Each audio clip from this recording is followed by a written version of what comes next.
Hello and welcome to a special edition of the LCU Coaches Show presented by the Chap Radio Sports Network and the LCU Podcast. I'm Brendan Riker alongside Nathan Carcino, and today we are bringing you the winter edition of the preseason special.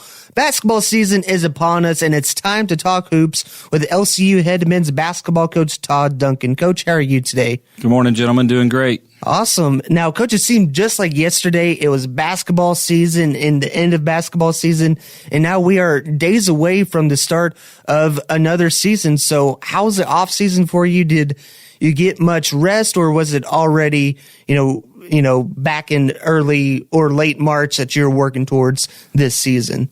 Yeah, I think there's ebbs and flows of the year, and right when the season's over, you kind of want to take a breath, but then you really need to be looking towards next year. And in some degree, you're doing that even during the season. You're thinking about, because you're recruiting, you're kind of thinking about your positions. You're evaluating who's playing well, who's struggling, kind of what changes need to be made, et cetera.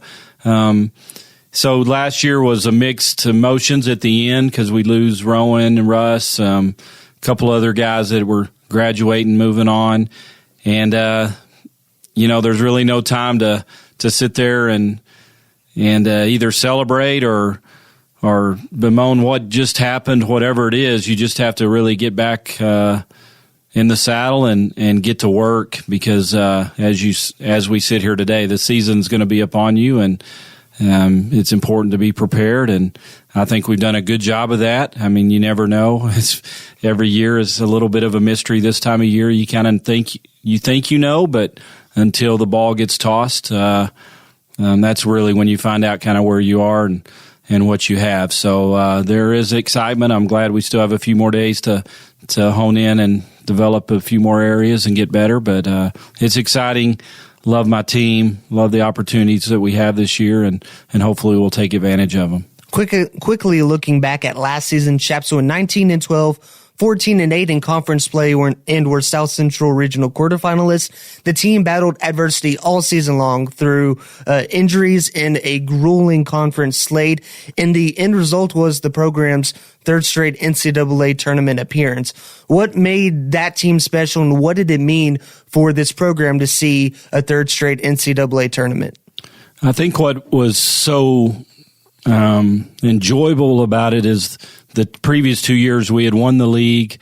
We had so many high-level guys that had left, had graduated, and only returned, I think maybe one starter from the previous year in Rowan. And, this is a tough league, top to bottom. I think at one point last year our strength of schedule was ranked number 1 in the country. So that obviously indicates that we were playing, quality teams, which we've always tried to do. And I think at the end it paid off, because even if you lose some of those games, they're quality in terms of how they affect your regional ranking and things of that nature. Obviously, we picked up a big win against West Liberty, who ended up being in the NCAA championship game. And then just in our league, we know we're going to place quality opponents. So I think I would say, please, you can always look back and find a game or two you wished it had gone a little differently. But I found out, later in the spring that we were one of only 3 teams that have made the regional 3 years in a row out of the region. So, it just shows to how difficult that really is. And the fact that we've been there 3 years in a row, we can't really just take for granted that, okay, this is how this works. It takes a lot of behind the scenes effort. And I think it's important that our guys understand how locked in and ready we need to be just for these opening games, because they all count when you get to the end of the season and you're trying to get in a regional. Looking further into the offseason, to go along with 9 returners for the Chaparrals, LCU signed 2 transfers and 4 incoming freshmen.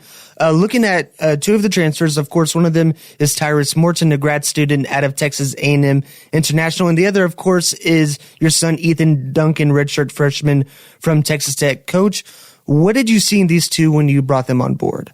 Well, we recruited Tyrus out of junior college. We knew that he'd just be a great fit for us, and by the time we had gotten around to seeing what we needed and we started recruiting him, he had just committed to international.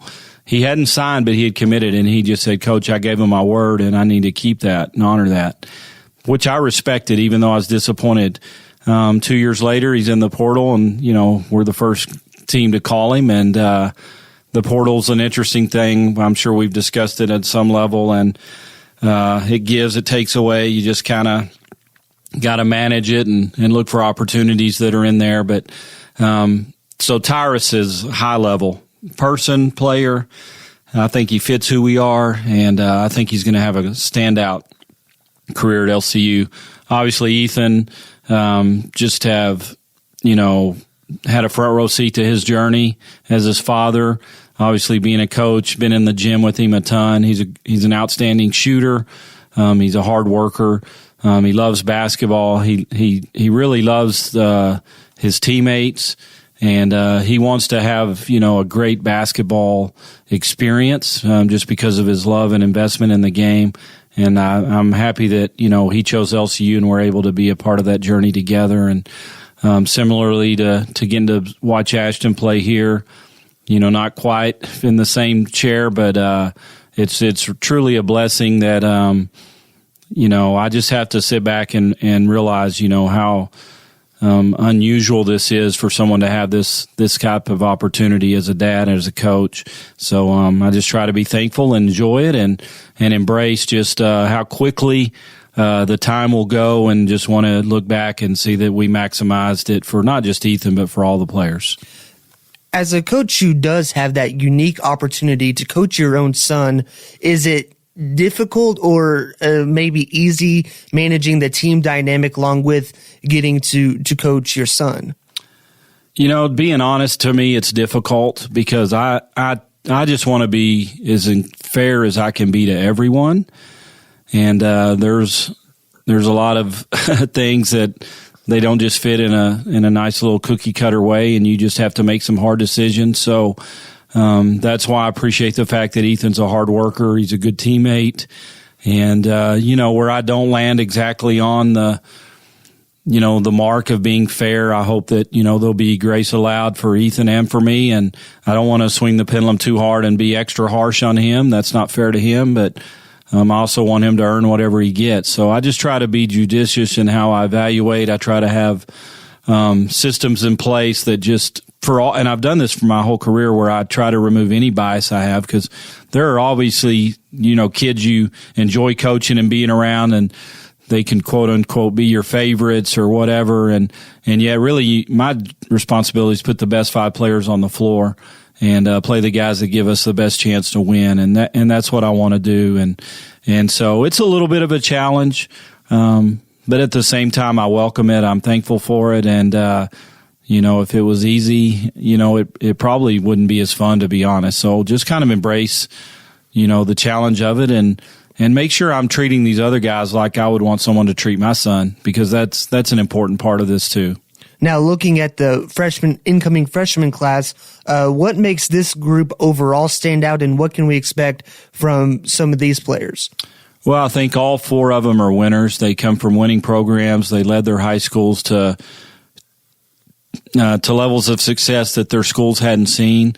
Starting with Dylan Walker, we recruited him first out of Highland Park. He played for a high-level coach and with great teammates, and in a tough district, probably the toughest district in the state of Texas, with Lake Highlands, who won the state championship, had the number 1 rated player in the country. And so Dylan's played basketball at a high level. He's used to seeing, college players on the court when he's been on there. Santiago Ochoa, a player that we've known from several years ago when he was in San Antonio. Due to a TAPS rule, because he played on the Mexican national team, he wasn't allowed to play on a TAPS school. So he went back to his hometown and played at the NBA Academy in Mexico. And Santiago has played high-level basketball. He's played in the FIBAs. He's played against the U.S. teams. He's been on the court at a high level. He's going to be great. And then Reagan Fiddler and Nathaniel Williams are 2 kids who've, Reagan I've known since he was probably 6 years old. He came to my camps, maybe even before I got to LCU. I'd have to go back and try to figure that out. But a great family, great young man. And Reagan is he's done well. they've both done well, but he's probably even surprised, what I thought we'd get out of him. And I think he has a bright future. And then Nathaniel's done well, coming from Jayton, and very coachable. Both kids are great teammates, work hard. Really what you want from freshmen to just dig in and work hard and be ready for their opportunity whenever that time comes. And we've talked about it's a grown man's league, and you're going to have to go through some bumps and bruises along the journey, but if you can stay the course and keep your mind in the right place, then that's really determines your success down the road. Indeed, two prevalent programs that both Fiedler and Williams come in from, with Fiedler coming in from New Home, who's very good at the 2A level, and then, of course, Jayton at the 1A level. I mean, and looking at those guys, do you anticipate any of them making an instant impact from the get-go, or is it one of those things where you're going to kind of ease into things as the season progresses? Well, probably the honest answer is I don't know, but I would suspect that Dylan and Santiago, they're right there on the cusp of the rotation, and they've had good practices. They've had good scrimmages. We've talked with Reagan and Nathaniel probably about redshirting them, but we don't have to make that decision today, so we'll see, because you just want a kid. I just tell them you're going to be better in 4 years than you are today, and why not take advantage of that when that time in your life comes. But we'll see what that looks like, and just through experience of seeing our league, and we've had some great freshmen through the years, but as a general rule, it takes a while for them to develop, but that's part of the journey for them as well. And just like a good freshman in high school would come in and maybe see the court, maybe sit behind a junior or senior, and then when his turn comes, step into that role and be ready for it. So we'll see how that plays out, but regardless of the impact on the floor and games, they've already impacted our program in practice. In the classroom, the guys are they're everything that we want in an LCU Chap basketball player. I had the opportunity to watch the Lone Star Conference Media Days and your interview with Sports Information Director Chris Dew, and you made an interesting point in that interview about talking about if you are losing great players and then bringing in new players that are having the opportunity to step up and make an impact, then that's probably a mark of a successful program, especially in this league. So how easy or difficult is it to continue to bring in those kind of guys to become key contributors year in and year out? Well, you hope, just like I kind of mentioned with the freshmen, that these guys are kind of in the chain and ready to move up once their opportunity comes. But at the same time, when a kid like Tyrus or Ethan, Najib from a junior college become available, Kurt, etc., it makes sense to go try to get those guys for your team. So I think it's a good mix of that. But just to your point, when you're losing good players, that is a sign that you've had some success. And that's you don't want to lose bad players. I mean, just kind of humorous to think about it that way, but you hope that you're losing good players. As tough as that is to see a Rowan or a Russell, or through the years Parker, Lloyd, we could go down the list. That journey comes to an end at some point, so it's inevitable. Let's just maximize the time we have with them. And then you're always preparing. I remember Bobby Bowden, when he coached at Florida State, they had a run of being in the top 5 for NCAA football like 25 years. And he was like, I always coach next year's team this year. And he was a young coach. I kind of understood, like, you're always developing and having your mind is focused on the present, but part of being successful is looking for what's next as you're in this journey right now. So even if, we're not expecting this person or this person to play a lot now, we still need to be developing them. And we need to be maximizing the time that we have with them now, because if you waste this day, the next day is just catch up for the day you lost, and you're always chasing that. And so don't waste any of those days, regardless of who immediately is impacting us, because at the end of the day, it's going to all add up, and at some point we're going to need those guys. So that's kind of in a nutshell our approach to that. And I mentioned it that day as well, like Najib has to step up. Tyrus needs to step up. Kurt needs to step up. Aaron needs to step up. all these guys that have played certain type roles, and maybe other guys have had a more prominent one, their turn comes, and we need to see that next step in their development. And I think we will. I hope we will. And, we'll find out soon. Coach, in addition to some of those new faces we've talked about, you do return a lot of the valuable minutes you just mentioned, Aaron Gonzalez, Kurt Wegscheider, and then Najib Muhammad, the Lone Star Conference player to watch this year, your point guard. With the rest of this returning group, who's a player that you envision creating such an impact that you mentioned? And with the familiarity of the team and of this conference, who's the guy you think is going to have an even bigger impact than they might have had in their minutes last year? Well, obviously Najib, I would hope, would be that player, just because he's a point guard. He's an outstanding defender. He's a capable scorer, shooter. He's just so unselfish. I mentioned that in that interview as well. Aaron is just solid. I mean, he's just steady. He's just dependable. Pretty much what you're going to get from him every time he steps on the floor. And you appreciate that. And Kurt is more than capable. If we can get Kurt, just the ball in the right spots. I mean, he's very intelligent player. He's like a Draymond Green in terms of maybe a little undersized, guarding bigger players, but he has a lot of the skills that you need in a player of his position. And obviously Tyrus, Ethan. I think Trey Thompson, Kendall Dow, guys that played, Trey redshirted, but Kendall played some as a freshman, went through some of those ups and downs that Brennan mentioned. Those guys are fully capable of getting starter type minutes and being impactful as well. I'm sure I'm leaving somebody out, but I think, to have a successful team, it's going to take more than one or two guys. Obviously, I'd say every team has a leading scorer. So we're going to need multiple guys stepping up. And I think the more well-rounded our team is, the more insulated we are from an off night, just because if a team's focusing on taking one or two of our guys away, then, we've got enough depth that maybe we can fill in the gaps and maybe absorb some of those things that come through the season of a basketball team. Well, and another name that is worth mentioning, and hopefully we will definitely have the opportunity to see him in the season, is Ty Caswell. And he hasn't played since 2021, but you talk about his story and him battling through injury and rehab, and now is hopefully poised to return full strength.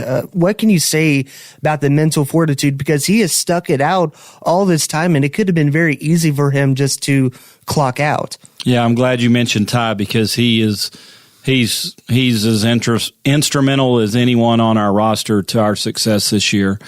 And, he's a returner in a sense, but he hasn't seen the floor in a while. You're right. It might be a podcast in itself, just talking to him about his journey.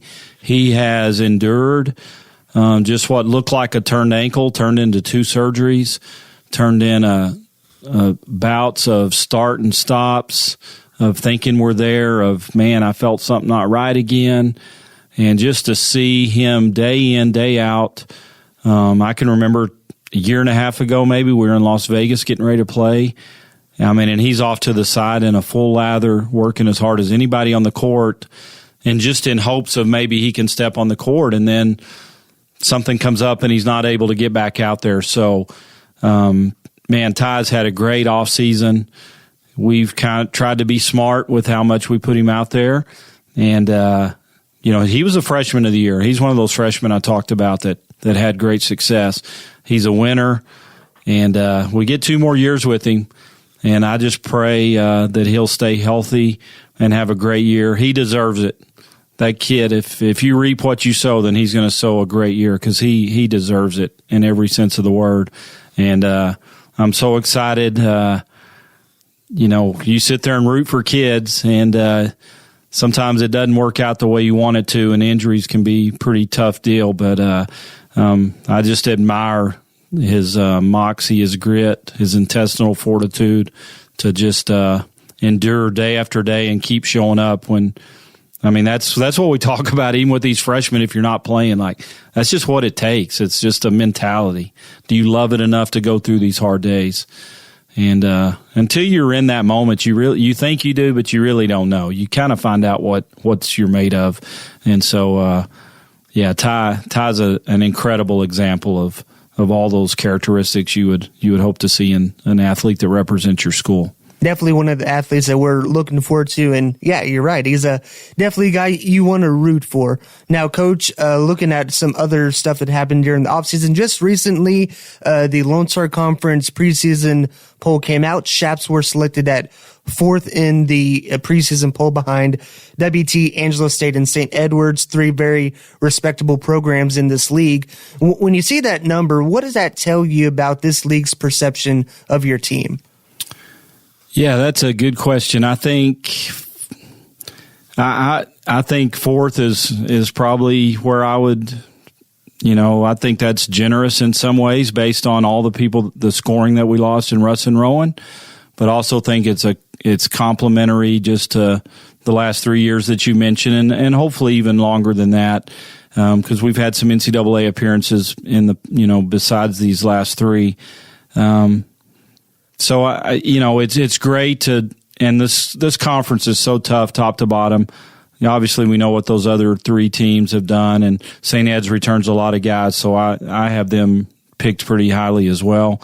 But the scary part about this league is not just those teams in front of us, but the others that are behind us, because when you fill out a list of ranking every team in our league, there might be 1 or 2 that it's easy to put at the front because you just have seen their success. But I mean, those other teams, it can change, and we've seen it. The year we were number 1 in the country, we were in battles against teams that finished near the bottom of the conference. So this top to bottom, there's no nights off, there's no gimmies, so to speak, and it just it's neat to be recognized as a solid, traditionally competitive program. Obviously, we want to finish higher than that. But also realize if we finish where they picked us, we're probably in the NCAA tournament, which is where you want to be at the end of the season anyway. So the games will get played and it'll all work itself out anyway. So in some ways it's interesting to look at that, but I don't put a lot of stock in it one way or the other, just because I guess just I'm a coach and I just focus on the practice and the team and today and getting better today. But I think to answer your question, it's a compliment to our program. Looking at the layout of the schedule, it's very similar to last year's as far as conference play goes, but 8 total non-conference games. You have a little bit more non-conference games leading up to LSC play compared to last season, but Lone Star Conference play starts in Oklahoma City on November 30th. The season starts on November 3rd for the D2 CCA Tip-Off Classic. Chaparrals will open that with Lincoln Memorial, but as far as conference goes, it's pretty much the same as far as scheduling, just kind of flip home and away, but you still have your division opponents, 14 division games and 8 non-division games. What are your thoughts overall on the schedule this season? Yeah, it's just what we want to see every time we play. We try to get the best teams that we can on our schedule. Lincoln Memorial will probably be a top 5, top 10 team. They were in the Elite 8 last year. And so, first game, it's going to test us early.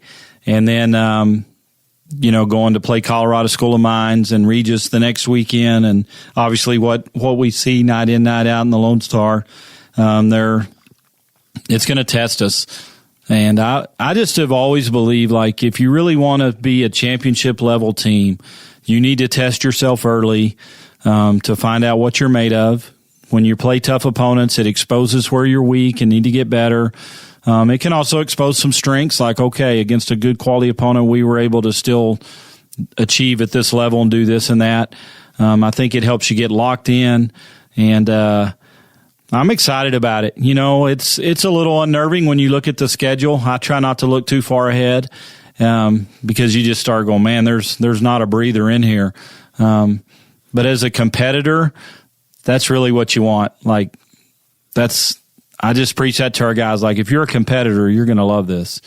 It's competition. It's test yourself against the best. That's what brings out your best. And if our team's going to succeed at the level we want to, then it's important that we test ourselves early against these type teams. Looking at that Lincoln Memorial game, what are you looking forward to most in the season opener? Yeah, I just hope that we'll perform like we've performed in practice every day. I've seen what our team is capable of, and hopefully when the lights are a little brighter and the scoreboard's on and popcorn is popping and people are filling in, that we'll perform at the same level. And that's really the mystery of it all, is you prepare for those moments, but until they come, you're just doing your best to be ready. And that's why the experience of some of our guys is important, because they've been in those situations before, and the past is the best predictor of the future. And those guys have all been winners. They've been successful not only here or wherever else they've been before here. So I'm just looking forward to playing a high level game, getting to play at home, getting to play a little earlier than everyone else in that preseason CCA tip off. And I just think it's a real tribute to our program, to LCU, to Lubbock Sports Authority for helping us get that tournament here. There's so many people behind the scenes worked really hard for us to host such a great event. So I hope the city of Lubbock will come out and support that as well, because I think you're going to see some high level basketball. Our ladies and men both get to play 2 games in that. So it'll be good basketball in Lubbock. Coach, thank you for your time and good luck this season. Yeah, it's great to be back with you guys. Absolutely. We can't wait to continue to have our conversations down the road for the LCU Coaches Show. That was head coach Todd Duncan of the Chaparrals men's basketball team. A reminder that the Chaparrals start their season, of course, on November 3rd, taking on Lincoln Memorial at 7:30 p.m. and then playing again November 5th against Northern Michigan at 7:30 p.m. with both games at the Rip Griffin Center. And of course, you can catch those games on the Chap Radio Sports Network, 99.1 FM and chapradio.com. This is the preseason special on the LCU Coaches Show, presented by the Chap Radio Sports Network and the LCU Podcast. We're back on the LCU Coaches Show preseason special as we gear up for LCU basketball. We sit down with head coach of the Lady Chaps, Steve Gomez. Coach, it's always a pleasure. Welcome back to the show. Well, thank you guys. Appreciate all y'all. Y'all have had a busy fall already.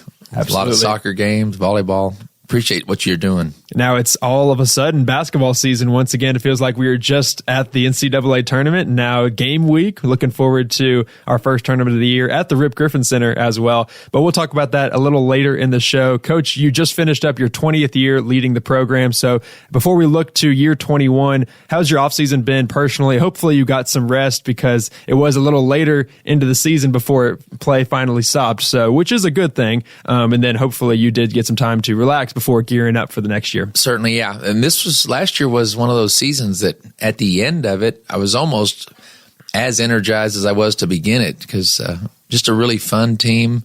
It really grew. We're very together. So it ended obviously a little sooner than we wanted, but what a fun season it was. And so it wasn't one that I felt like, man, I have to recover from this. But the off season's always is enjoyable. We had a great spring last year with those kids, a lot of improvements individually. And then through the summer, a lot of basketball camps, but those are in a way energizing and fatiguing at the same time. So it's been a great, sort of respite over these last number of months. But once school started, we were ready to go. And these girls have had a great few weeks of practice, a great few months of practice so far. Before we go into more of this year, we'll take a look at last year for a moment. LCU fell in the postseason tournament of the Lone Star Conference to a historic performance from Texas Women's, but then the next match, they qualify for the NCAA South Central Regional and take on Texas Women's once again, getting a victory and then winning another round to get back to the regional championship, where they fall in a double overtime heartbreaker to UT Tyler. So that finished off the season 24-11 overall.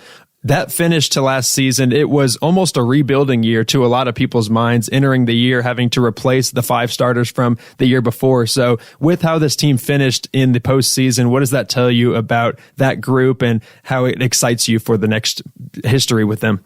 Yeah, they're just from the very beginning, like this time last year with the 5 new starters, there were a lot of unknowns even going into that very first few games. But by the end of the season, we felt like we had matured, grown, gelled very well. And so knowing that this fall, it's not guaranteed just because what we did last year and the same kids are back, nothing's given, but it's a matter of knowing we have experience. We have kids that have been in that situation and they know what it takes. And so their approach has been get better from last spring till now, with the knowledge that, hey, we've been there and done that. We've got to just continue to get better. So I appreciate both the confidence and the humility that they have. So now, as you head into this year, you'll be able to enjoy returning nearly the entire team, only losing the one senior in Whitney Cox. So obviously it's a different situation than we were in last year, but what are some of the similarities from last year's preparation that you've noticed as we're getting ready for the games this week? Yeah, just this group, even last year, they just had a daily joy of coming to the gym to practice. The energy of every day. And we scrimmaged on Monday evening this past week, and then Tuesday we practiced, not more than 12, 15 hours later. And they were ready to go, and we had a hard practice. There's no fatigue that sets in. They just love to play. And so that's been a similarity from last year till now. It's just now they have a little more experience to draw from. And so coming into these next few weeks, we get to scrimmage again on Sunday, and then you're right, games are here. Games are right on us. And so it's always an exciting time. Everything is out before us. But knowing what we've done in the past, it sort of gives you a little bit of assurance that, well, at least we know what we're doing. Last year going in, we weren't sure we even knew what we were doing. And so we have some kids that have just been consistent, and they need to produce every game. A lot of familiar faces back on the roster for this year, but one of the changes, of course, is longtime assistant coach Vic Self retiring, and then you bring in Landon as his replacement addition to the coaching staff. So you've been with him for obviously his whole life, and now being with him again a while for the coaches and the practices and things like that. As he's gotten familiar with his new role, how have you seen him already been able to impact this team as you get ready for the games? Yeah, it's been fun, just the youthful energy he brings and the different ways of looking at. He gained a lot of experience at Tech, and so he's not coming with a bare cupboard. He has some tools that he's already developed, and just similar ages. I'm sure sometimes now I'm old. Me and Coach Self are sort of the old people. So Casey is vital, Casey Wilson, and then Landon. Those two really bridge the gap and communicate well with them. He's done a good job with the perimeter kids, just challenge them in different ways. There's just an energy about him, and there's also some skill level that he brings in terms of the things they've done at Tech that he can bring and sort of maybe do different here for us here. In what is his first official season as a member of the coaching staff, has there been any wisdom that you've shared or maybe Coach Self has shared to help him guide through this process and become a better coach each day? Yeah, I think a lot of young coaches it's okay not to know. So you don't ever want to act like if you really don't. And it's also just listen to the kids too. We have some really intelligent kids. I'm still learning from our players. They have a lot of great ideas. And so just having the humility to always be learning, just keep learning every day and listen. Don't be too quick to talk. Sometimes we like to say so much that people hear what we know. Sometimes it's wise just to listen to what other people know and learn from that. As you return the 10 players from last year, you also add 4 freshmen to the locker room. So what have you already learned about this group through your time spent with them that will make them valuable pieces to this puzzle? Yeah, tremendous group. These 4, I wouldn't say rarely mature, but they each have a great spiritual depth to them. So they're a little beyond their years in some things.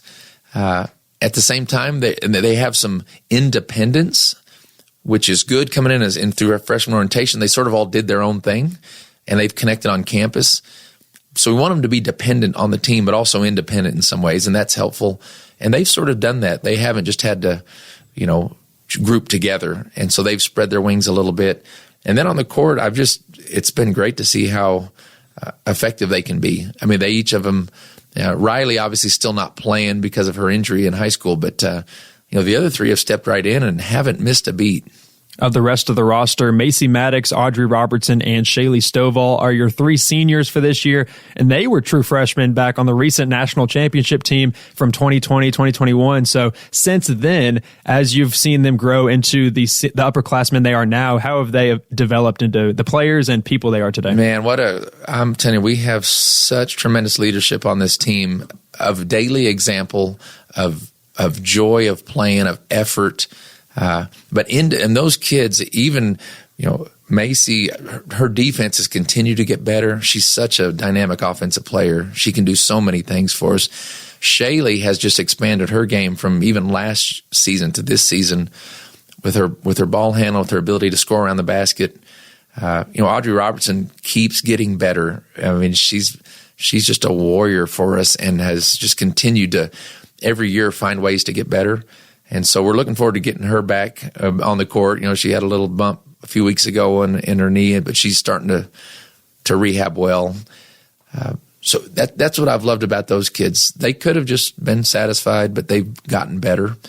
So each of them, in a way, have offensively expanded their game, but also defensively gotten better. Another name worth mentioning, of course, is the reigning Lone Star Conference Player of the Year, Grace Foster. She enters her junior year with the same expectations to repeat in that award here this season. So we've talked a lot in the past about her growth and her development from last season, but with 2 years of eligibility still left for her, where's there more to grow for Grace? How is her room for improvement even heightened at this point of her career? Yeah, I think we've seen in her also more of a passion on the defensive end. She communicates so well. She does such a good job. Her mind is very advanced in every way in life. I mean, she's just a really wise, intelligent lady. But on the court, she sees things well, so she can tell her teammates what's going on. And offensively, her passing skills, would like to get the ball in her hands a little more to make some more decisions because she passes it really well. And so that's going to be some things we'll do more this year is run offense through her some as opposed to having the point guards always have the ball. She has well-rounded her game, scores around the basket, shoots a three, and just continue to get where she can even drive the ball and score off the move. But, she's really can be a pain for defenses. Coach, when you look at this team as a whole and you see what they were able to accomplish last season and see a lot of them return back together as a unit, is there a certain level of pressure is there a certain pressure to maintain that level of success? And if so, how do you want to coach your team to handle that? Yeah. I hope there is pressure. People say pressure is a privilege. It means something's expected of you. And so, I guess what we handle is we just want to have an excellent possession. So if we're in practice here in a little bit, if you just learn to handle the littlest things, then the big things aren't that big a deal.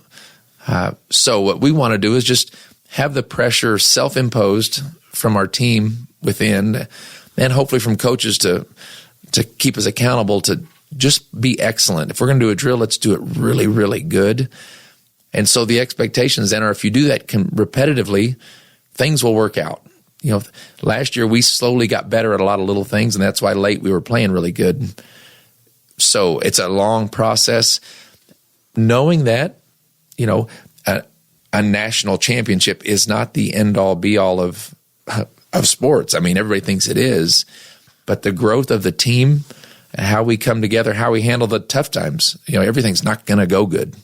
I mean, we can guarantee that already. And so what are we going to do in those moments? That'll be the test of how we end up is how do we handle a struggle?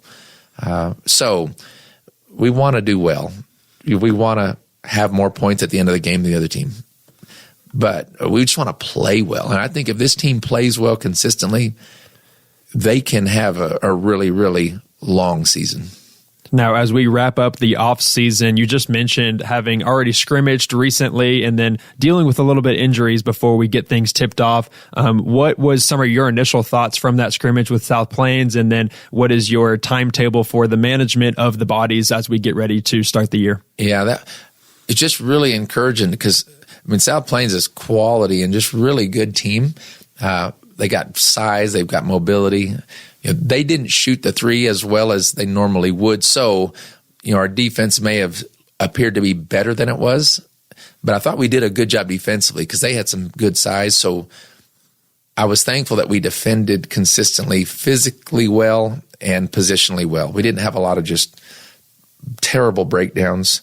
And then offensively, it was nice it's always good to play someone else and practice your teammates know what you're running. And so it's nice to have a little element of surprise. So we were able to execute some things and create some points. I just thought everybody played at a high level, and we took up the slack for Audrey not playing in that scrimmage, and everybody, played a little better. So we were able to fill that gap, but it'll sure be great to get her back on the court. The Lady Chaps begin their 2023-24 campaign by competing in the D2 CCA Tip-Off Classic, which this year is hosted by LCU. And this is a tournament where the Chaps normally travel to begin the year and compete in the Tip-Off Classic. But what are some of the benefits of now hosting this tournament and getting to have some of that home experience to begin the year? Yeah, it's always wonderful to play here in Lubbock. We have such good support, and we have a great facility to play in. So it's not a magic court, but it's a good home court to play on. And we have some really good teams coming. So our first game with Union is going to be a great challenge, perennial top 20 team in the country. And the coach, a good friend of mine, I know they're always really good. So it'll be fun to have a Friday, Sunday opportunity to play here and then see a good Adams State team from Colorado on Sunday night. So we're not starting it's a good tournament to start. Usually we travel to it and play really good national teams. And so it's good to be at home, but it's also not an easing your way into the season. It's a great challenge to start. So we need to be at a high level. So now, as the fans pack the Rip Griffin Center for these opening games, what's your excitement level to get back in action? And then what are some messages to Chap Nation to not only come and support the start of the season, but just be there for the rest of the run? Yeah, it's going to be fun teams. Our men's team, Coach Duncan and those guys are going to be really fun to watch. They've got a sort of a unique spread the floor attack type team. They're going to be really neat to see.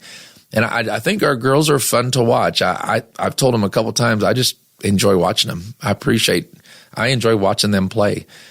Not all the time, but most of the time I enjoy their effort, just the joy they play with. They have fun playing, and I think they're fun to watch. Again, we would love to get people to come in and see, like you're saying, from November 3rd, Friday, all the way to the last Saturday of regular season.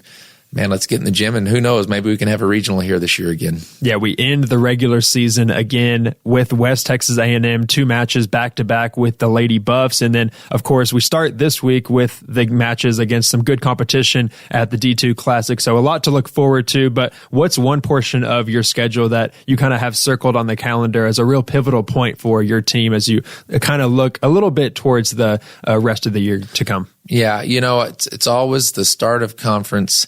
Usually, practices are energetic, and then you have a scrimmage, and it's different. And then the first game's a little different.